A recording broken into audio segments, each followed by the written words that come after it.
Kamusta? Nakapagsimbang gabi ka ba? Nakumpleto mo ba? O medyo nalulungkot ka kasi meron kang sablay?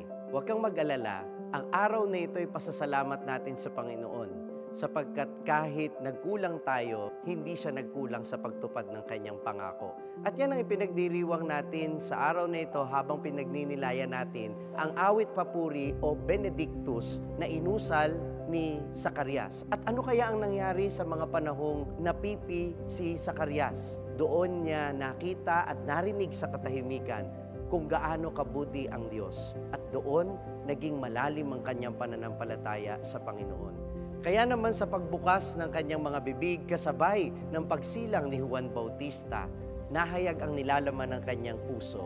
Ito'y papuri sa Panginoon sapagkat ang minsan niyang pinagdudahang plano ng Diyos matutupad pagdating ng takdang panahon.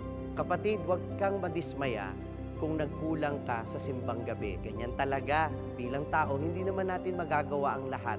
Pero gayon pa man, kung may plano ang Diyos sa iyo, magaganap ang dapat maganap. At kapag nangako siya, ito'y tutuparin niya. Bukas, Pasko na. Kahit mahirap ang buhay, matutuloy at matutuloy ang Pasko. Dahil ang Pasko ay hindi dahil sa atin, ang Pasko ay dahil kay Kristo.